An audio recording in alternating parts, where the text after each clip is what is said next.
अस्सलाम वालेकुम व्यूअर्स, आज हम बनाने जा रहे हैं ज़र्दा यानी कि ट्रेडिशनल ज़र्दा, रिवायती ज़र्दा जो हमारे यहाँ बनाया जाता है। तो मेरे साथ रहिए और रेसिपी को एंड तक देखते रहिए किस तरह ज़र्दा बनाते हैं। ज़र्दा बनाने के लिए हमें चाहिए 1 किलो सेला चावल। तो हमने यहाँ पर 1 किलो सेला चावल लिए हैं और इन्हें 1 घंटे के लिए पानी में भिगो देंगे ताकि ये अच्छी तरह भीग जाएँ।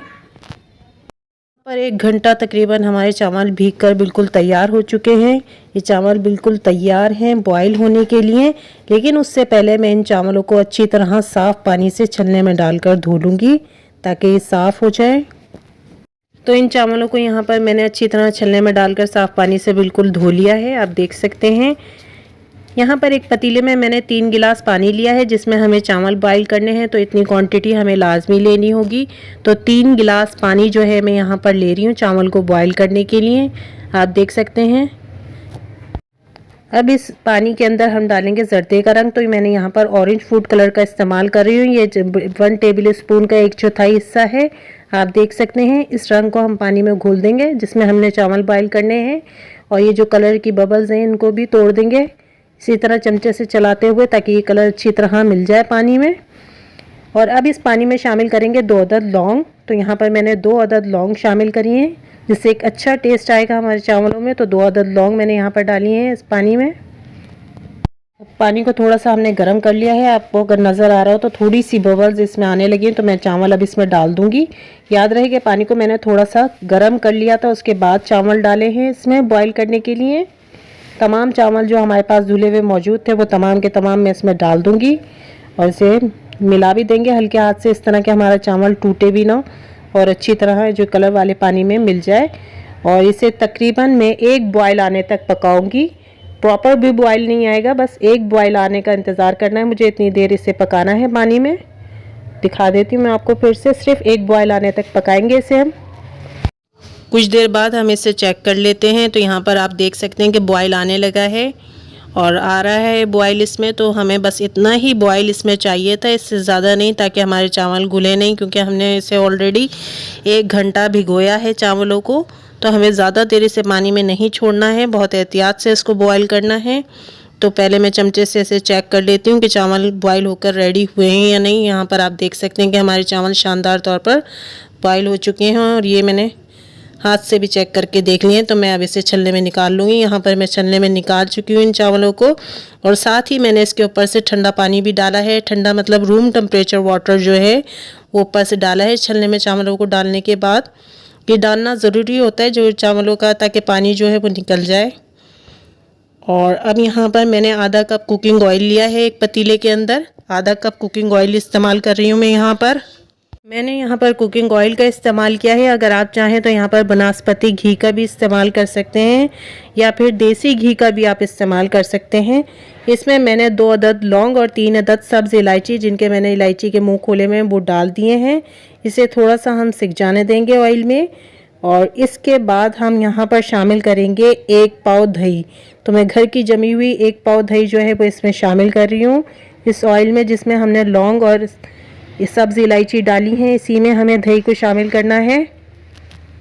यहाँ पर आपने ज़्यादा खट्टी दही का इस्तेमाल नहीं करना या बहुत ज़्यादा पुरानी दही का इस्तेमाल नहीं करना है।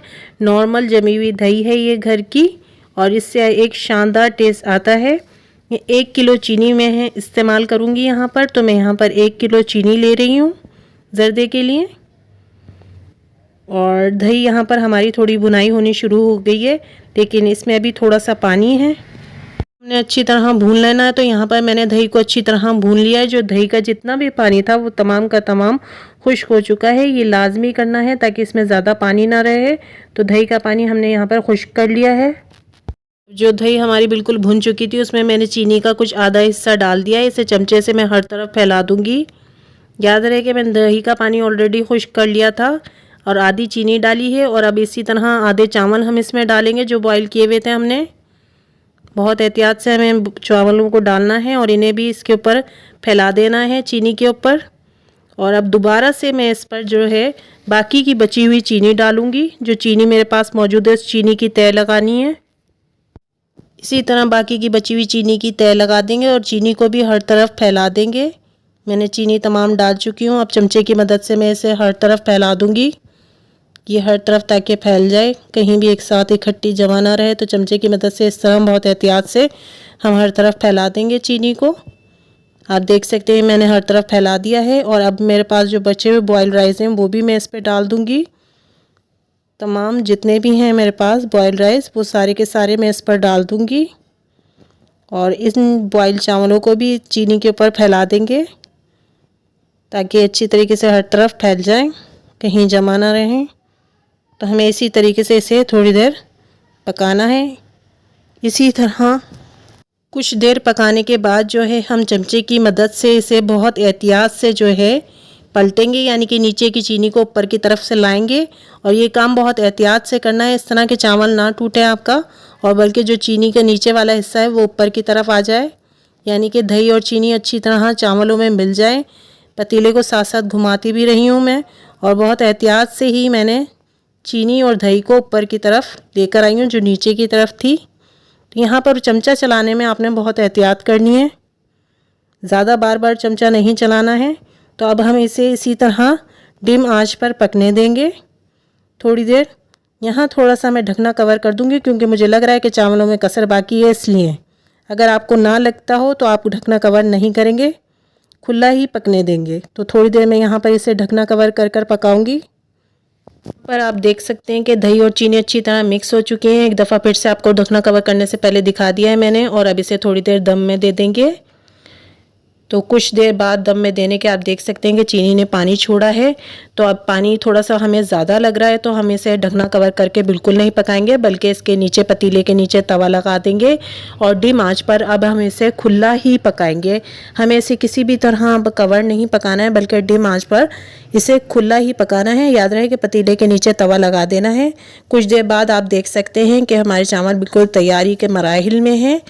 तो यहाँ पर मैं आपको दिखा देती हूँ कि चावल बिल्कुल तैयार के होने के करीब करीब है। हमें इसी तरह इसे खुला पकाना है कुछ देर, कि बस हमें कवर भी नहीं करना, और इसी तरह थोड़ी देर हमें इसे खुला पकाना है। उसके बाद डिश आउट कर लेंगे इसे। यहाँ पर मैंने जर्दे को डिश आउट कर लिया है। ट्रेडिशनल रिवायती ऑरेंज कलर का जर्दा बिल्कुल तैयार है आपके सामने। तो थोड़ा सा इसे गार्निश कर लेते हैं कुछ चीज़ों से। तो यहाँ पर मैं गार्निश करने के लिए जर्दे को ले रही हूँ कटे हुए बादाम, जो कि मैंने छील कर काटे हुए हैं इस तरह से, आप देख सकते हैं। आपके पास ऑप्शनल है, अगर बादाम नहीं है तो आप पिस्ते का भी इस्तेमाल कर सकते हैं या इसे स्किप भी कर सकते हैं। मैंने यहाँ पर कटे हुए बादाम लिए हैं गार्निश करने के लिए। तो यहाँ पर बगैर छिले बादाम भी ले सकते हैं, उससे भी गार्निश कर सकते हैं। तो मैंने यहाँ पर टूटी फ्रूटी का इस्तेमाल कर रही हूँ। तो यहाँ पर मैं ग्रीन और रेड कलर की टूटी फ्रूटी ली है, जो कि टूटी फ्रूटी मुझे जर्दे में बहुत पसंद है, तो इसलिए मैं यहाँ पर टूटी फ्रूटी का इस्तेमाल कर रही हूँ। और टूटी फ्रूटी के अलावा गार्निश करने के लिए यहाँ पर मैंने छोटे साइज़ की चमचम भी ली हैं, जो कि जर्दे में एक अपना ही टेस्ट लगता है इनका। तो यहाँ पर मैं छोटे साइज़ की चमचम और छोटे साइज़ के गुलाब जामुन से भी इसको गार्निश करूँगी, जो कि एक शानदार टेस्ट देंगे। ऑलरेडी हमारा जर्दा इतना शानदार पका है और इस तरह की गार्निशिंग भी हमें बेहतरीन और शानदार डिलीशियस सा टेस्ट देगी। आप चाहें तो तमाम गार्निशिंग को स्किप करके भी ट्राई कर सकते हैं, तो भी आपको एक शानदार टेस्ट लगेगा जर्दे का इंशाल्लाह। तो अगर आपको हमारी रेसिपी पसंद आई है तो इसे लाइक कीजिए, शेयर कीजिए और कमेंट्स में अपनी राय का इज़हार ज़रूर कीजिए। Thanks for watching. Thank you.